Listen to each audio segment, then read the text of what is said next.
Génesis 1, versículo 31, encontramos un resumen, o más bien una conclusión en torno a lo que Dios mismo afirma de su creación.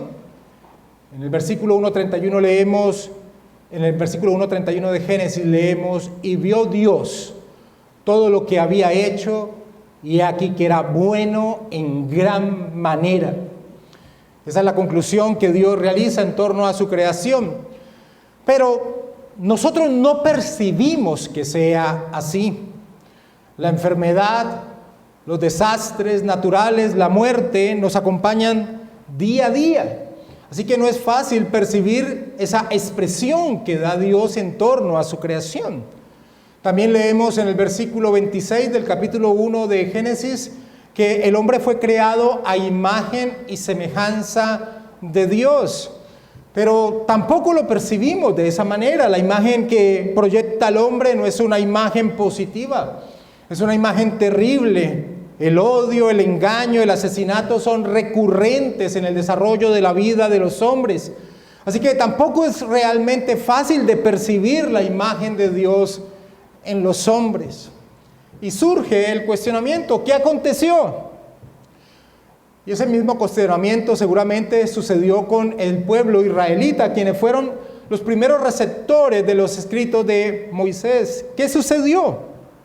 Ellos habían sido esclavos, oprimidos por una nación extranjera por más de 400 años.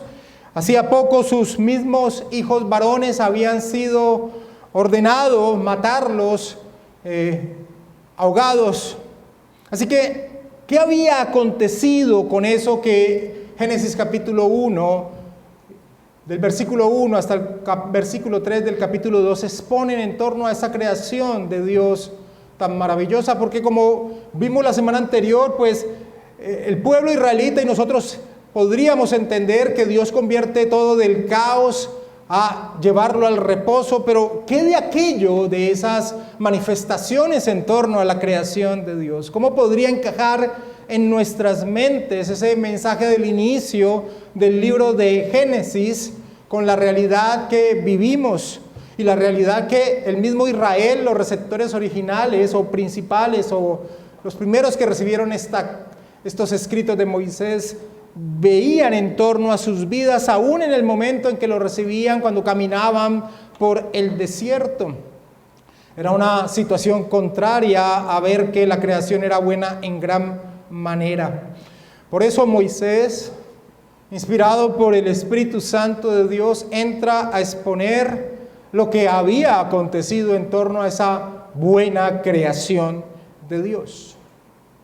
Ahora, como lo señalé la semana pasada, en medio de la exposición de los primeros textos de Génesis, nosotros en Génesis encontramos muchas riquezas teológicas, en las cuales la congregación ha profundizado en diferentes ocasiones. En los primeros capítulos de Génesis encontramos la doctrina del hombre, la doctrina del matrimonio, la doctrina de qué es ser imagen y semejanza de Dios, la doctrina del pecado. Hay una múltiple fuente de doctrinas teológicas en los primeros capítulos del Génesis, y la congregación ha trasegado por ellas y ha expuesto en diferentes momentos cada una de estas doctrinas. Pero el objetivo de esta serie de predicaciones sobre el libro de Génesis es entender el propósito de por qué Moisés expuso esto al pueblo israelita, cuál era su intención y la manera en que estas situaciones se relacionaban con nuestro Señor Jesucristo, su obra redentora y la gloria de Dios a través de la obra que se exponía en torno a aquel que habría de venir. Ese es el propósito que tienen estas enseñanzas del libro de Génesis. Así que al exponer el texto de Génesis, no nos vamos a detener en el desarrollo en cada aspecto teológico que se encuentran allí. Porque lo que quiero evitar, y es el gran peligro en torno a la exposición de textos narrativos, y en especial del libro de Génesis, lo que quiero evitar es como lo expresé la semana anterior, es perdernos mirando un árbol y perder la imagen de todo el bosque, como comúnmente se señala cuando se pierde el objetivo global que tenía el autor humano del libro. Así que no nos vamos a detener en el desarrollo de cada aspecto teológico que se encuentra en el libro de Génesis. Vamos a ver el pensamiento global que tenía Moisés, la intención que tenía Moisés para darle al pueblo, y de allí vamos a ver cómo este desarrollo de exposición se vincula en torno a la persona del Señor Jesucristo y por ende a los creyentes, a nosotros los cristianos. Habiendo puntualizado esto, quiero iniciar señalando que Moisés dividió el libro de Génesis en 10 secciones por medio de la expresión hebrea toledot. La expresión hebrea toledot significa estos son los orígenes, o ese es el origen de las generaciones, o estas son las generaciones. Así divide Moisés el libro de Génesis. Básicamente la intención que tiene Moisés con esas divisiones que encontramos en el libro de Génesis es vincular la historia que desarrolla con el pueblo que él lideraba, con el pueblo israelita. Esa es la intención que él tiene. Quiere vincular la historia que va narrando con el pueblo que él lideraba en ese momento.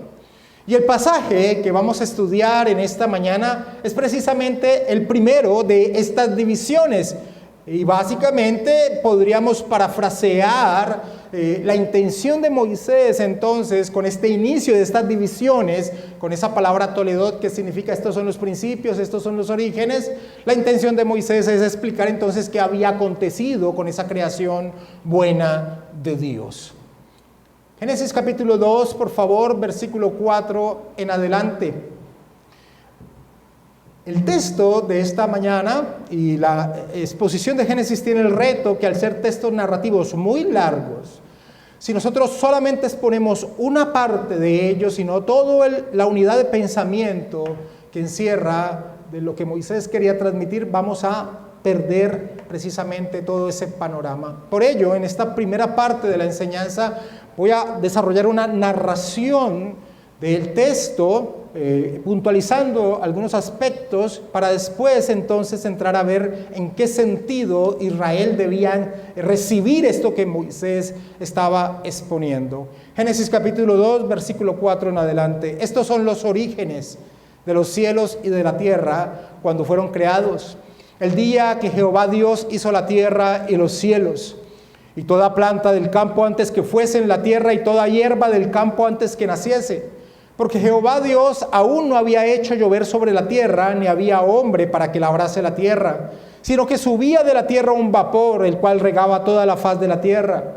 Entonces Jehová Dios formó al hombre del polvo de la tierra y sopló en su nariz aliento de vida, y fue el hombre un ser viviente. Y detengámonos un momento ahí.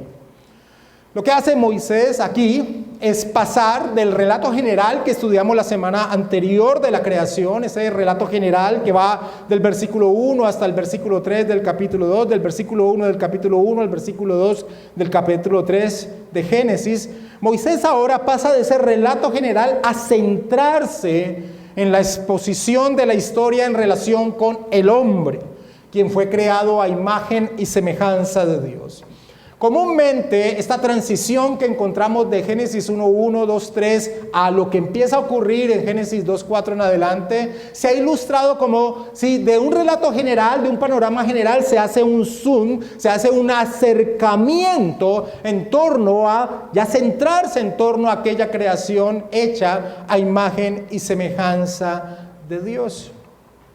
Y un aspecto muy importante a resaltar en torno a este inicio de relato que hace Moisés con esta intención, es que en este relato, a diferencia de lo que ha ocurrido de Génesis 1:1 a Génesis 2:3, a partir de Génesis capítulo 2, versículo 4, Moisés ya no utiliza para referirse a Dios la palabra hebrea Elohim. Elohim significa el supremo. Sino que ahora, cuando se va a referir a Dios, utiliza la palabra hebrea que nuestras Biblias traducen Jehová Elohim. o Jehová, o Yahvé, o el tetragramatón, esa expresión hebrea impronunciable que vincula la acción de Dios en relación con el hombre. Es el nombre con el cual nosotros vemos a Dios en relación con el hombre. Así que aquí, aún en este aspecto que muchas veces se pasa por alto, que se encuentra de Génesis capítulo 2, versículo 4 en adelante, vemos en este centrarse en esa relación de Dios con el hombre, que de la misma manera en que Moisés se nombra a Dios, se muestra este aspecto. Ahora se muestra a Dios en relación con el hombre. Grey Dagnus lo expresa de esta manera. Mientras que en Génesis 1 se refiere a Dios como Elohim, el Rey Todopoderoso del universo, en Génesis 2 y 3 se utiliza el nombre Yahvé o Jehová Elohim, Jehová Dios, el Dios personal. Mientras que en Génesis 1 Dios habló como el Rey Todopoderoso y todo comenzó a existir, aquí el Señor se describe en términos más íntimos. Ese es un aspecto importante a entender en esta narración. Y el pasaje expone que Dios, después de crear al hombre, como ya leímos, en medio de su creación, va a plantar un jardín espléndido, lleno de bendición. Versículo 8 en adelante de Génesis 2. Y Jehová Dios plantó un huerto en Edén, al oriente, y puso allí al hombre que había formado. Y Jehová Dios hizo nacer de la tierra todo árbol delicioso a la vista y bueno para comer. También el árbol de la vida en medio del huerto y el árbol de la ciencia del bien y del mal. Y salía de Edén un río para regar el huerto y de allí se repartía en 4 brazos. El nombre del uno era Pisón. Este es el que rodea toda la tierra de Havila, donde hay oro. Y el oro de aquella tierra es bueno. Hay allí también bedelio y ónice. El nombre del segundo río es Gihón. Este es el que rodea toda la tierra de Cus. Y el nombre del tercer río es Hidekel. Este es el que va al oriente de Asiria. Y el cuarto río es el Éufrates. En ese maravilloso lugar, mis amados hermanos, que Dios planta en medio de la creación, y esto es importante entenderlo, es un lugar especial que Dios coloca en medio de su creación, que Dios mismo planta. En medio de ese maravilloso lugar había árboles espléndidos que producían frutos deliciosos, había alimento en abundancia, y solamente es llegarnos a imaginar estar en medio de ese lugar, lo placentero que era a la vista, al olfato, al gusto, la sensación de paz que debía vivirse en medio de ese lugar. Moisés hace una referencia geográfica de su ubicación. Primero, en el versículo 8, como lo leímos, dice que al oriente Dios plantó dicho lugar. Pero ¿al oriente de qué? ¿Al oriente de qué lugar? Bueno, tenemos que señalar que es al oriente desde el momento en que Moisés escribe este texto. Y después señala los límites geográficos de ese lugar a través de las referencias geográficas que allí manifiesta a través de ciertos ríos. Y el versículo 15 vuelve a enfatizar lo mismo que ha hecho en el versículo 8, y es que Dios toma al hombre que ha creado y lo planta en ese lugar. Dios toma al hombre que ha creado del polvo de la tierra y lo lleva y lo planta, lo coloca en ese lugar. El hombre no fue creado en ese Edén, sino que fue creado fuera de él, pero lo coloca en ese lugar. Lo cual nos indica que Dios tenía un propósito con hacer esto. Y lo podemos aún reafirmar viendo que entra en pacto con el hombre en ese lugar donde coloca al hombre, versículo 15 en adelante. Tomó pues Jehová Dios al hombre y lo puso en el huerto de Edén para que lo labrara y lo guardase. Y mandó Jehová Dios al hombre diciendo: de todo árbol del huerto podrás comer, mas del árbol de la ciencia del bien y del mal no comerás, porque el día que de él comiere, ciertamente morirás. Ahora, Allí no encontramos en ninguna parte la palabra pacto.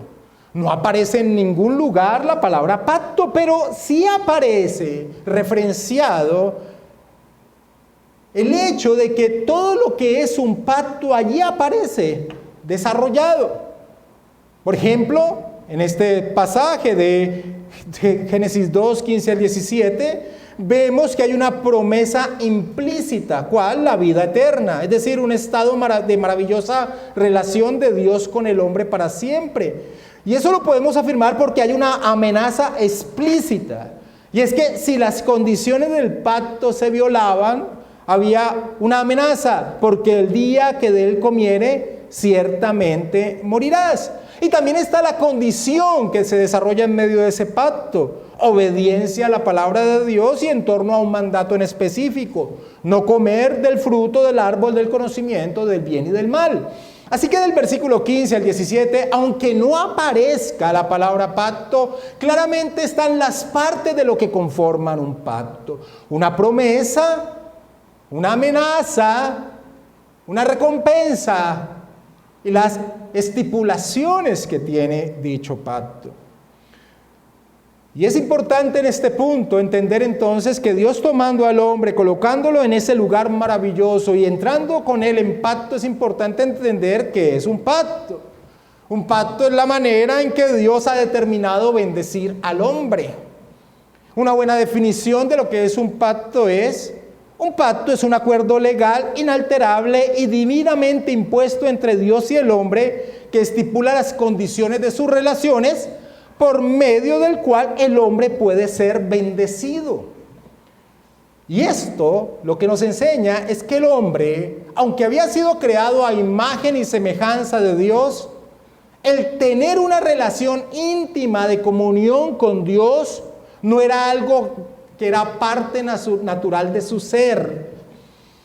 El hombre fue creado a imagen y semejanza de Dios, pero estar en una relación íntima con Dios no era parte de su estado natural como criatura.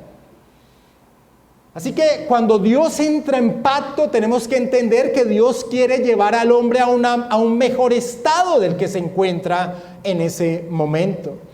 Es maravilloso ver cómo nuestros hermanos bautistas particulares del siglo XVII plasmaron lo que era un pacto, y lo hicieron en nuestra confesión de fe, en el capítulo 7, párrafo 1 de nuestra confesión de fe, que trata del pacto. Dice: la distancia entre Dios y la criatura es tan grande que aun cuando las criaturas racionales le deban obediencia como a su creador, sin embargo, estas nunca podrían haber logrado la recompensa de vida a no ser por alguna condescendencia voluntaria de parte de Dios, que a él le ha placido expresar en forma de pacto. Así lo expresaron nuestros hermanos bautistas del siglo XVII. Así que cuando entendemos que están implícitas y explícitamente en algunos momentos desarrollados del versículo 15 al 17 de Génesis 2, lo que es un pacto, debemos entender que Dios estaba en su misericordia administrando su gracia a través de llevar al hombre a un estado mejor, que podía vivir para siempre en una comunión íntima con Dios en ese lugar espléndido. Eso no era parte natural del hombre como criatura. Así que Dios en su misericordia entra en pacto con el hombre para que después de un periodo de tiempo y cumpliendo el requerimiento pedido, obediencia a su palabra, pudiese recibir este don, este regalo de la vida eterna, una existencia para siempre en ese glorioso estado de intimidad con Dios. Y como si esas bendiciones fueran pocas, Dios provee una ayuda idónea al hombre. Una ayuda en torno a cumplir su labor en medio de la creación. ¿Cuál labor? Reflejar, exponer en medio de la creación el Dios glorioso, creador. Así como los reyes en sus reinos colocaban estatuas con sus imágenes para que en las diferentes partes de sus reinos las personas supieran que ese reino pertenecía a ese rey, que esa estatua, que esa imagen simbolizaba. Dios crea al hombre a su imagen y semejanza para que, expandiéndose y reproduciéndose, la creación manifestara que todo era del Dios creador. Dios en su misericordia entonces, como si fuese poco todo lo maravilloso en torno al hombre, de crearlo a su imagen y semejanza, de colocarlo en el huerto del Edén, ahora le proporciona una ayuda idónea después de entrar en pacto con el hombre. Versículo 18 en adelante de Génesis 2. Y dijo Jehová Dios, no es bueno que el hombre esté solo, le haré ayuda idónea para él. Jehová Dios formó pues de la tierra toda bestia del campo y toda ave de los cielos y las trajo a Adán para que viese cómo las había de llamar. Y todo lo que Adán llamó a los animales vivientes, ese es su nombre. Y puso Adán nombre a toda bestia y ave de los cielos y a todo ganado del campo, mas para Adán no se halló ayuda idónea para él. Entonces Jehová Dios hizo caer sueño profundo sobre Adán, y mientras éste dormía, tomó una de sus costillas y cerró la carne en su lugar. Y de la costilla que Jehová Dios tomó del hombre hizo una mujer y la trajo al hombre. Dios entonces dijo entonces Adán: esto es ahora hueso de mis huesos y carne de mi carne. Esta será llamada varona porque del varón fue tomada. Por tanto, dejará el hombre a su padre y a su madre, y se unirá a su mujer, y serán una sola carne. Y estaban ambos desnudos, Adán y su mujer, y no se avergonzaban. Un estado maravilloso, es tal vez la expresión que resumiría lo que estaba aconteciendo en torno al hombre allí, en ese lugar, en ese jardín que Dios había plantado. Un estado maravilloso. Un estado maravilloso en el que el hombre se encontraba. Edén tenía todo a disposición para cumplir la parte de su pacto que Dios había establecido con él y realizar la labor que tenía que realizar, extender la imagen de Dios en toda la creación. Sin dudas, el hombre era un ser bendecido por Dios en ese lugar. Pero, y ese es uno de los peros que nos narra la Escritura, que no son buenos, pero, versículo 1 del capítulo 3 de Génesis, pero la serpiente era astuta, más que todos los animales del campo que Jehová Dios había hecho, la cual dijo a la mujer: ¿con que Dios os ha dicho no comáis de todo el árbol del huerto? Y la mujer respondió a la serpiente: del fruto de los árboles del huerto podemos comer, pero del fruto del árbol que está en medio del huerto, dijo Dios, no comeréis de él, ni le tocaréis para que no muráis. Entonces la serpiente dijo a la mujer: no moriréis, sino que sabe Dios que el día que comáis de él serán abiertos vuestros ojos y seréis como Dios, sabiendo el bien y el mal. Y vio la mujer que el árbol era bueno para comer y que era agradable a los ojos y árbol codiciable para alcanzar sabiduría. Y tomó de su fruto y comió y dio también a su marido, el cual comió así como ella. Entonces fueron abiertos los ojos de ambos y conocieron que estaban desnudos. Entonces cosieron hojas de higuera y se hicieron delantales. Por la luz que nos trae toda la Escritura, sabemos que esta serpiente era Satanás, el maligno, y lo que hace, en lo cual ahora no voy a entrar a profundizar, como no he profundizado en ninguno de los otros puntos teológicos que podríamos profundizar. Lo que hace este maligno es básicamente tergiversar la palabra de Dios. Con que Dios os ha dicho no comáis de todo árbol del huerto. Nuestro Señor Jesucristo describió a Satanás como el padre de mentira. Dios no había dicho eso. Dios había dicho, y lo vemos en el versículo 16, de todo árbol del huerto podrás comer. Como bien señala Nancy Guthrie, al agregar a lo que Dios realmente había ordenado, la serpiente buscó hacer que la prohibición de Dios pareciera ridículamente restrictiva. Esa es la intención del enemigo. Eva permite entrar en razonamiento en torno a juzgar la palabra de Dios. Y allí perdió. En ese mismo instante en que permite entrar a cuestionar la palabra de Dios, ¿será que Dios tiene razón o no? Allí perdió. Ese fue el primer paso que ella dio en torno a no ceñirse a la palabra del Señor, a tratarla descuidadamente. Por eso, cuando Eva se referencia en torno a lo que Dios había demandado, la va a tratar descuidadamente y va a añadir a lo que Dios había demandado. Versículos 2 y 3 de Génesis 3. Y la mujer respondió a la serpiente: del fruto de los árboles del huerto podemos comer, pero del fruto del árbol que está en medio del huerto, dijo Dios, no comeréis de él, ni le tocaréis, para que no muráis. ¿Ni le tocaréis? ¿Cuándo dijo Dios esto? El enemigo, astuto y sagaz, aprovecha esa actitud descuidada en el trato de la palabra de Dios y se atreve a negarla, a contradecirla directamente. Versículo 4. Entonces la serpiente dijo a la mujer: no moriréis. Dios está mintiendo. Y señala a Dios más bien como un ser que no quiere que el hombre se desarrolle plenamente, versículo 5, sino que sabe Dios que el día que comáis de él, serán abiertos vuestros ojos y seréis como Dios, sabiendo el bien y el mal. El resultado lo conocemos. Al tener en poco la palabra de Dios, la desobedecen, y al hacerlo, Adán y Eva comprueban que lo que Dios ha determinado se cumple. Versículo 8. Y oyeron la voz de Jehová Dios que se paseaba en el huerto al aire del día, y el hombre y su mujer se escondieron de la presencia de Jehová Dios entre los árboles del huerto. Mas Jehová Dios llamó al hombre y le dijo: ¿dónde estás tú? Y él respondió: oí tu voz en el huerto y tuve miedo, porque estaba desnudo y me escondí. Y Dios le dijo: ¿quién te enseñó que estabas desnudo? ¿Has comido del árbol que yo te mandé que no comieses? Y el hombre respondió: la mujer que me diste por compañera me dio del árbol y yo comí. Entonces Jehová Dios dijo a la mujer: ¿qué es lo que has hecho? Y dijo la mujer: la serpiente me engañó y comí.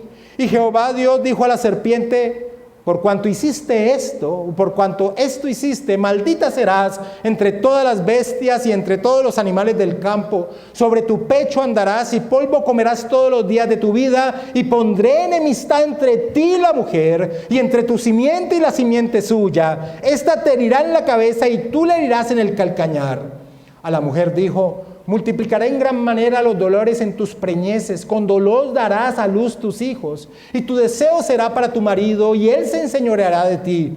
Y al hombre dijo: por cuanto obedeciste a la voz de tu mujer y comiste del árbol que te mandé diciendo: no comerás de él, maldita será la tierra por tu causa, con dolor comerás de ella todos los días de tu vida. Espinos y cardos te producirá y comerás plantas del campo. Con el sudor de tu rostro comerás el pan hasta que vuelvas a la tierra, porque de ella fuisteis tomado, pues polvo eres y al polvo volverás. Y llamó a Adán el nombre de su mujer Eva, por cuanto ella era madre de todos los vivientes. Y Jehová Dios hizo al hombre y a su mujer túnica de pieles y los vistió. Las relaciones plenas y maravillosas que el hombre disfrutaba fueron totalmente destruidas. La relación del hombre con Dios, la relación del hombre consigo mismo, ahora la culpa estaba presente. La relación del hombre con su prójimo, tensión y rechazo. La relación del hombre con la creación, espinos y cardos. Y la muerte como expresión visible de su miserable condición. Polvo eres y al polvo volverás. Pero aún en medio de dicho juicio, la gracia de Dios se manifestó. Pues Dios señala que vendría uno de la mujer, es decir, un hombre, que se manifestaría y aplastaría a este enemigo y destruiría las consecuencias que el pecado había traído. Restauraría la relación del hombre con Dios, la relación del hombre con su prójimo, la relación del hombre consigo mismo y aún con la misma creación. Y Adán creyó a esta promesa. Y lo vemos porque le da el nombre a su mujer. Le dice que ella será llamada Eva, la madre de todos los vivientes. Anhelaba la llegada de aquel que habría de venir. La llegada de aquel que habría de venir. Guthrie expone: al nombrar a su esposa Eva, Adán demostró que creía en lo que Dios le había prometido. Si bien ya no era capaz de llevar a su posteridad a la vida, había puesto su esperanza en uno por venir que restaurará lo que se perdió por la desobediencia. Termina señalando Guthrie.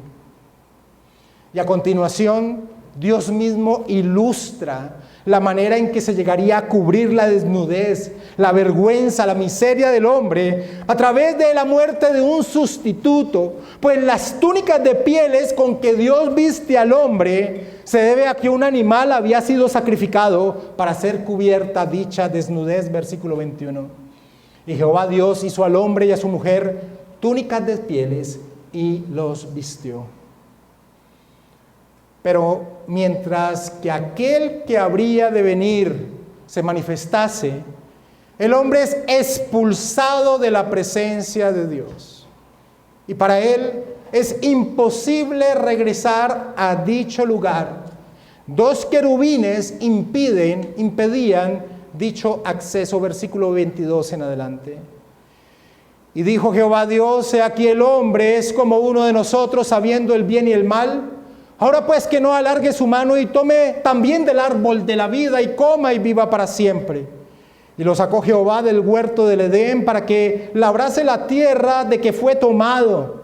Echó pues fuera al hombre y puso al oriente del huerto de Edén querubines y una espada encendida que se revolvía por todos lados para guardar el camino del árbol de la vida.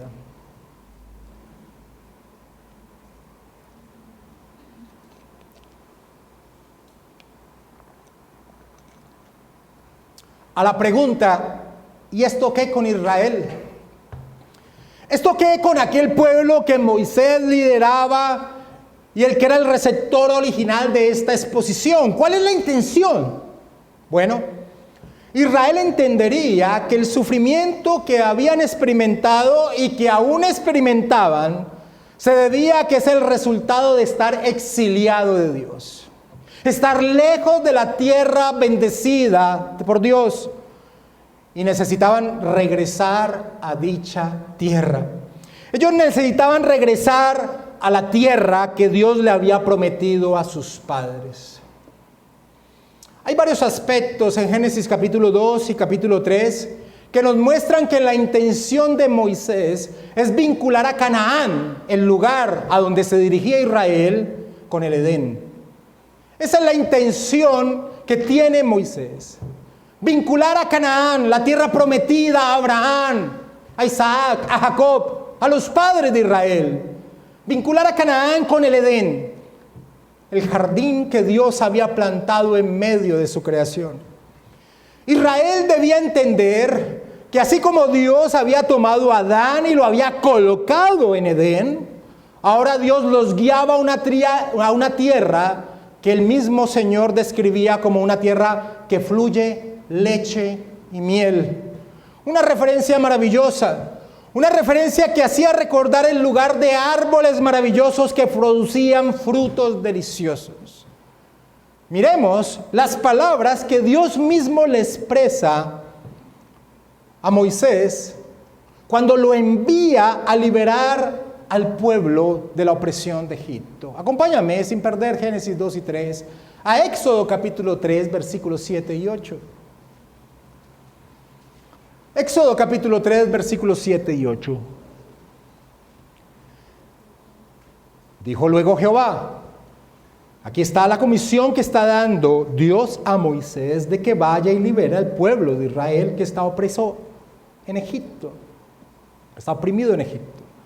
Dijo luego Jehová: bien he visto la aflicción de mi pueblo que está en Egipto, y he oído su clamor a causa de sus exactores, pues he conocido sus angustias, y he descendido para librarlos de la mano de los egipcios y sacarlos de aquella tierra a una tierra buena y ancha, a tierra que fluye leche y miel, a los lugares del cananeo, del eteo, del amorreo, del fereceo, del heveo y del jebuseo. Amados hermanos, según las referencias que Moisés da en Génesis 2, esas referencias geográficas que llaman tanto la atención cuando leemos Génesis 2, Canaán, el lugar a donde se dirigía Israel, estaba ubicado donde alguna vez estuvo el Edén. De allí que ese haya sido el interés de Moisés al dar tantas referencias geográficas de la ubicación del Edén, como leemos en Génesis 2, versículo 10 al 14. Y salía de Edén un río para regar el huerto, y de allí se repartía en 4 brazos. El nombre de uno era Pisón. Este es el que rodea toda la tierra de Ávila, donde hay oro, y el oro de aquella tierra es bueno. Hay allí también Bedelio, Yónice. El nombre del segundo río es Gijón. Este es el que rodea toda la tierra de Cus. El nombre del tercer río es Hidekel. Este es el que va al oriente de Asiria. Y el cuarto río es el Éufrates. Un río, señala Moisés, un río que surgía de Edén, era la fuente que daba origen a otros 4 ríos. Y aunque para el tiempo de Moisés no era posible ubicar este río fuente, posiblemente ya había desaparecido con el tiempo, sí se podía ubicar las otras referencias geográficas que da Moisés. La región de Ávila y Cus está asociada con la región de Egipto, y los otros ríos, Hidekel y el Éufrates, claramente eran identificables. Canaán, el territorio hacia donde se dirigían, se encontraba en medio de dichas referencias. Que esto es así es confirmado por medio de la promesa que Abraham había recibido de parte de Dios, donde se exponen los límites de la tierra que él le daría a su descendencia. Génesis capítulo 15, versículo 18.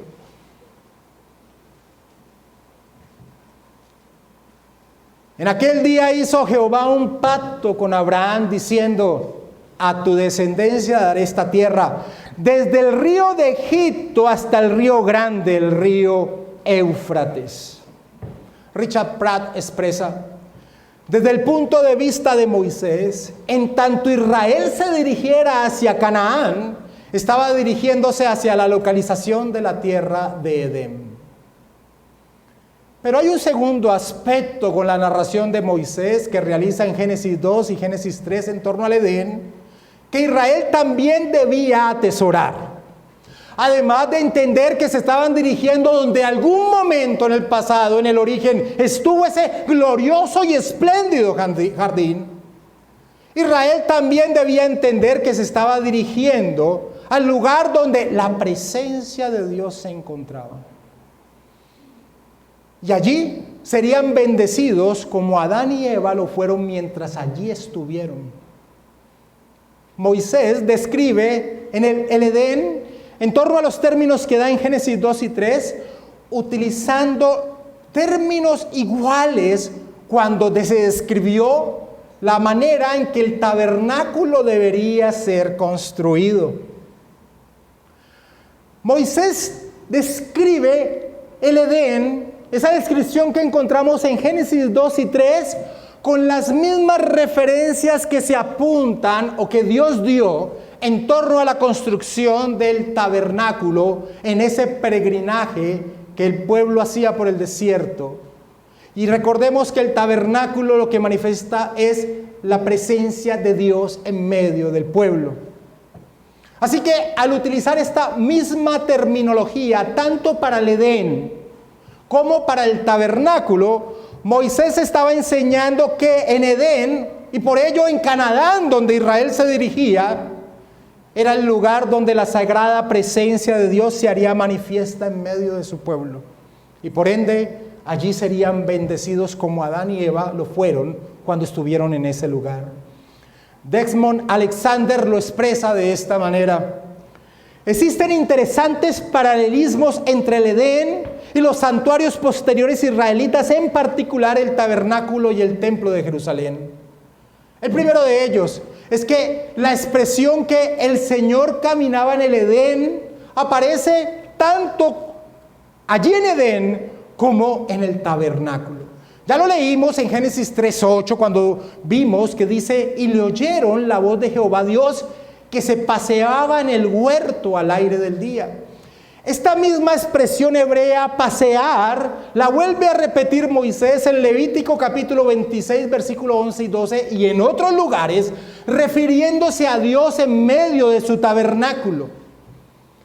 Levítico capítulo 26, versículo 11 al 12, y pondré mi morada en medio de vosotros, y mi alma no os abominará, y andaré entre vosotros, y yo seré vuestro Dios, y vosotros me seréis por pueblo o mi pueblo. Así que el primer punto que Desmond Alexander expone es que esta misma referencia de que Dios caminaba en medio del Edén como en medio del tabernáculo, lo que hace es empezar a vincular tanto el tabernáculo con el Edén y por ello vincular a Canaán, donde Israel se dirigía. Otro aspecto que Alexander expone es que en el Edén estaba el árbol de la vida y en el tabernáculo estaba la menorá, el candelabro, ese objeto en forma de árbol que según la mayoría de exégetas bíblicos representaba dicho árbol que se encontraba en el Edén. Un tercer punto que se resalta Alexander es que Moisés muestra interés en señalar que la región del Edén poseía oro y ónice, materiales que son usados extensivamente para decorar el tabernáculo y las vestiduras sacerdotales. Un cuarto aspecto es que al igual que la entrada al Edén se encontraba al oriente y estaba custodiada por querubines, lo mismo ocurría con la entrada al tabernáculo que se entraba por el oriente y también el lugar santísimo estaba protegido por querubines. La cortina que dividía el lugar santísimo de todas las partes del tabernáculo, esa cortina era adornada con imágenes de querubines. Y un quinto aspecto que expone Alexander para mostrar ese vínculo de la intención que tiene Moisés de relacionar a Edén con Canaán, con el tabernáculo y por ello con Canaán, es que las responsabilidades de Adán y Eva estaban resumidas en dos verbos que significaban servir, trabajar, cultivar, guardar, observar o vigilar. Y estas mismas responsabilidades son las que se señalan que los sacerdotes debían cumplir al interior del tabernáculo o el templo. Alexander entonces concluye en torno a esta utilización de estas palabras. Cuando se usan independientemente unas de otras, estos verbos pueden referirse a una amplia gama de actividades. Sin embargo, cuando se usan juntas, tienden a estar vinculadas a actividades asociadas con el tabernáculo o el templo. El libro de Números lo usa en tándem para describir los deberes de los levitas y del santuario. Esto sugiere fuertemente que el trabajo de Adán en el Edén era de naturaleza sacerdotal en vez de agrícola. Así que la intención de Moisés es clara. La intención de Moisés es vincular a Canaán con el Edén, una tierra santa, y el pueblo debía anhelar llegar allí, pues allí, al igual que Adán y Eva, cuando estuvieron en ese lugar, serían bendecidos. Pratt expresa, cuando Adán y Eva pecaron, Dios bloqueó el camino al árbol de la vida. Pero en los días de Moisés estaba abriéndole a Israel el camino para que recibiera un anticipo de la bendición de la vida al volver a la tierra de Canaán. Este era un maravilloso impulso para que el pueblo caminase en pos de esa promesa. Pero aún hay una tercera intención de parte de Moisés al exponer Génesis capítulo 2 y capítulo 3 y vincularlo con la tierra hacia la cual caminaba Israel. Además de entender que había una relación entre el Edén, ese glorioso jardín que Dios había plantado en medio de su creación, Moisés también tenía la intención de que Israel entendiera que cuando llegaran y poseyeran dicha tierra, debían entender que estaban en una tierra santa. Estaban en medio de la presencia de Dios y eso demandaba total sometimiento a su voluntad, a su palabra. Es por eso que, al igual que aconteció con Adán en el Edén, Dios entra en pacto con el pueblo en torno a la posesión de la tierra. Acompáñame a Éxodo 19, versículos 5 al 6.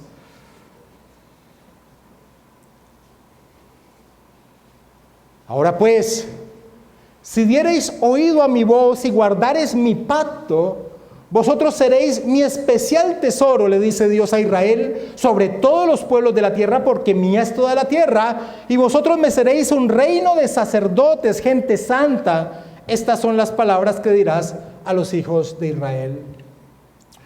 Moisés, en el relato de Génesis capítulo 2 y 3 que leímos, había enseñado que el hombre cayó en Edén por haber tomado en poco la palabra del Señor. De allí que continuamente el pueblo israelita era exhortado a la necesidad de ser leales a lo que Dios demandaba. Acompáñame a Deuteronomio capítulo 8, versículo 1. Como un ejemplo de las continuas exhortaciones que Israel recibió en torno a estar sujeto a la palabra de Dios, en relación a la tierra que iban a tomar por posesión, donde Dios los iba a plantar. Deuteronomio 8:1, cuidaréis de poner por obra todo mandamiento que yo os ordeno hoy, para que viváis y seáis multiplicados, y entréis y poseáis la tierra que Jehová prometió con juramento a vuestros padres. Y es por eso que a portas de entrar en la tierra prometida, Moisés advierte al pueblo lo que les sucederá si eran infieles con la palabra de Dios. Deuteronomio capítulo 30, versículo 15 en adelante.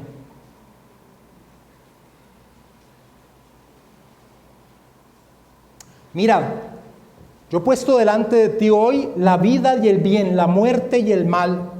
Porque yo te mando hoy que ames a Jehová tu Dios, que andes en sus caminos y guardes sus mandamientos, sus estatutos y sus decretos, para que vivas y seas multiplicado y Jehová tu Dios te bendiga en la tierra a la cual entras para tomar posesión de ella. Mas si tu corazón se apartare y no oyeres y te dejares extraviar y te inclinares a dioses ajenos y les sirviereis, yo os protesto hoy que de cierto pereceréis. No prolongaréis vuestros días sobre la tierra a donde vais, pasando el Jordán para entrar en posesión de ella.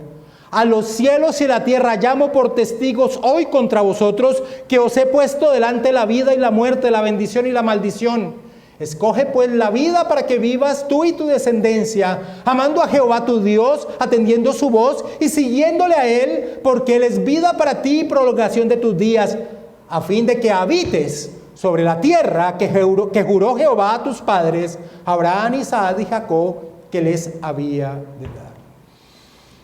Así que, mis hermanos, es clara la intención que Moisés tenía al relatar la historia del hombre en el Edén. Primero, generar la pasión, el anhelo del pueblo por llegar a dicho lugar y habitar en él, el lugar donde serían bendecidos, donde la presencia de Dios estaría plenamente con ellos. Pero también advertir sobre la responsabilidad que tenían en torno al sometimiento de la palabra de Dios, porque si no, las consecuencias serían desastrosas, tal cual como le había acontecido a Adán y Eva en el Edén. Al tomar en poco la palabra de Dios, serían exiliados de la tierra de Dios. Conocemos lo que aconteció. Dios los plantó en esa tierra que fluía leche y miel, pero no pudieron permanecer en ella, pues no comprendieron lo que era evidente desde el mismo momento en que les fue entregada la ley, su incapacidad de cumplirla, y terminaron igual que Adán y Eva, exiliados de la tierra de Dios. Y es que la esperanza para el pueblo de Dios no se halla en sus propias capacidades frente a la voluntad de Dios. Desde la caída en el Edén, todo hombre nace con una naturaleza pecaminosa que lo domina. La esperanza del pueblo de Dios se halla en la promesa dada allí cuando el hombre cayó, aquel que habría de venir. El sistema sacrificial que Dios le dio a Israel desde el mismo momento en que entrega la ley, así lo señalaba, era evidente.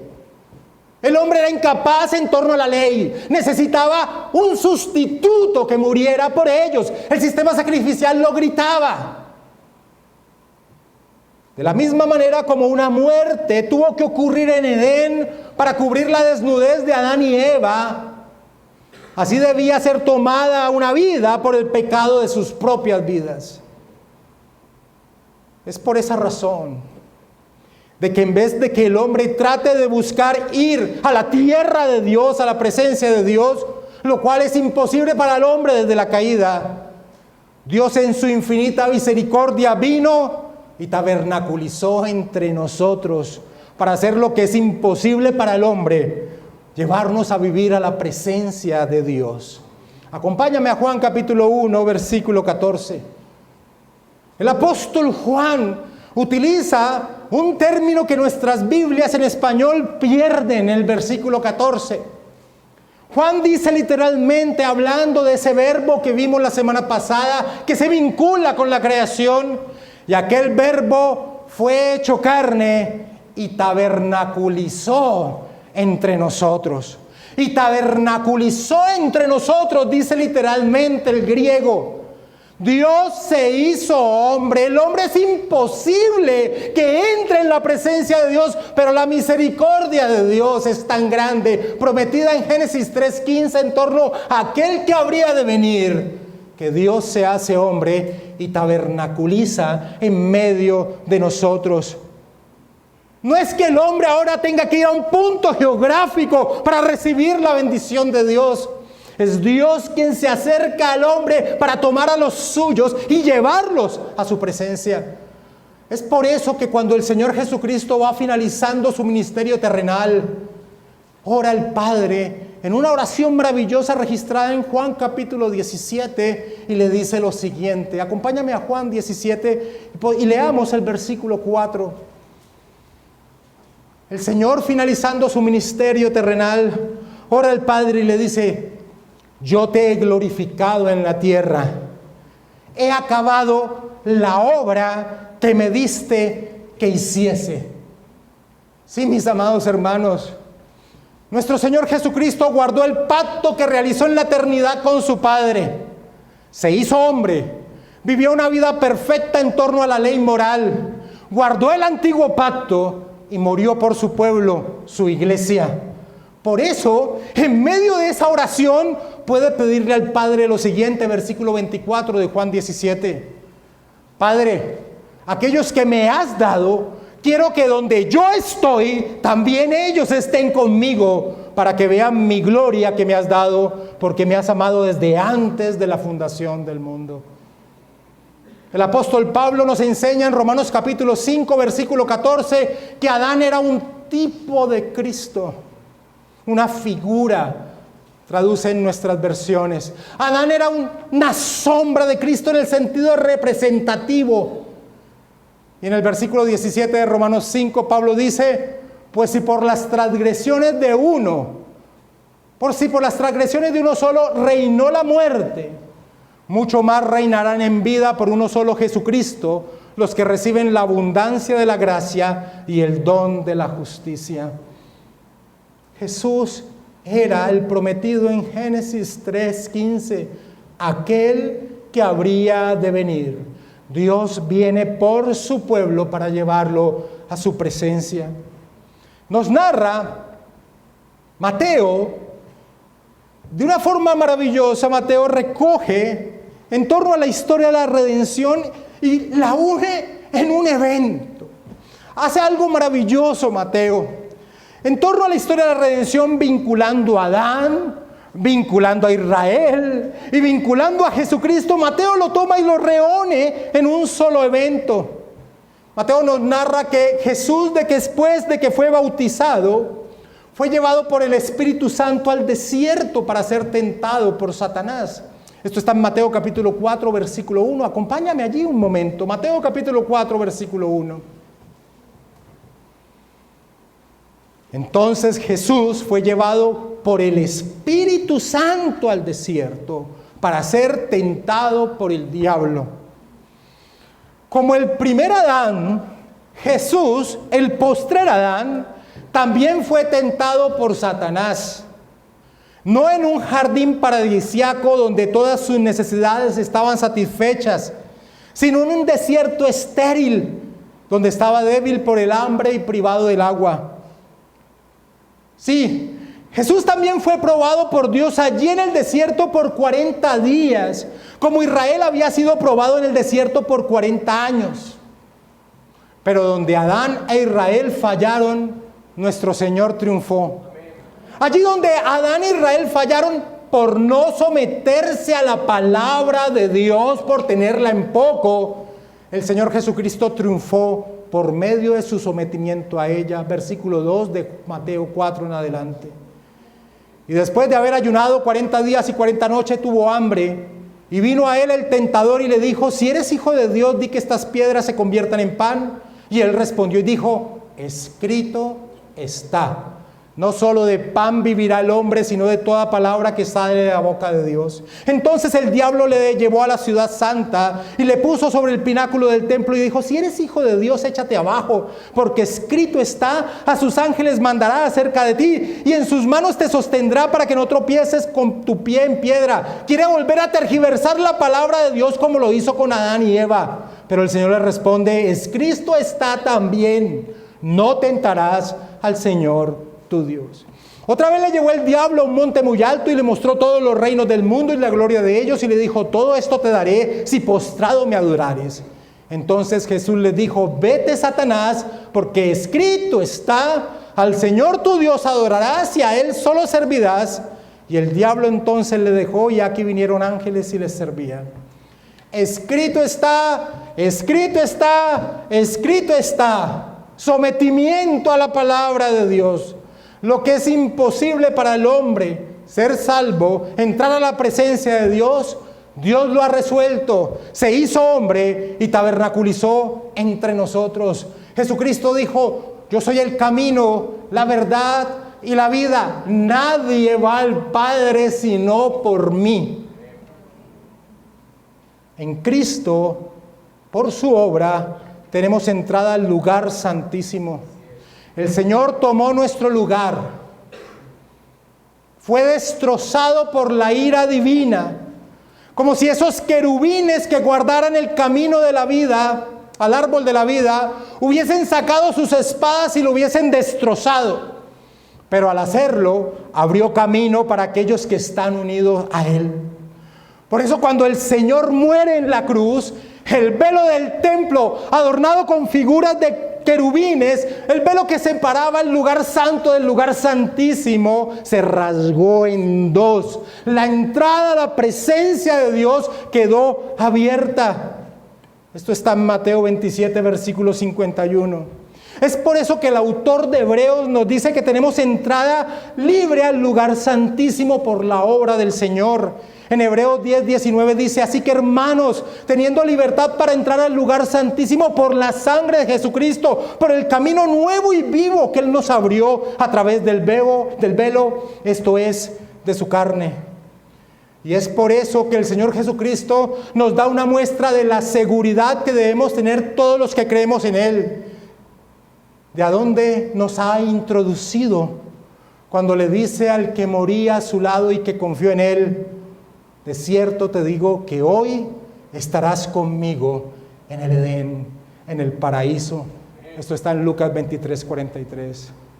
Así que, hermanos, al igual que Israel, caminamos este peregrinaje con la mirada puesta en el reino que nos pertenece, pero no con la condicionalidad que Israel tenía que cumplir en torno a la ley para poder estar en la presencia de Dios, sino con la alegría y la libertad de que en Cristo Él ha suplido por su obra lo que nosotros no podíamos cumplir.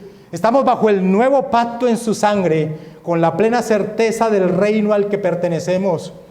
Por eso Pablo dice que Cristo en la cruz despojó a los principados, los humilló, triunfó públicamente sobre ellos, en Colosenses capítulo 2, versículo 14 y 15. Y por eso el apóstol Pablo en Romanos 16, 20, hablando de la segunda venida de Cristo, dice: y el Dios de paz aplastará en breve a Satanás bajo vuestros pies.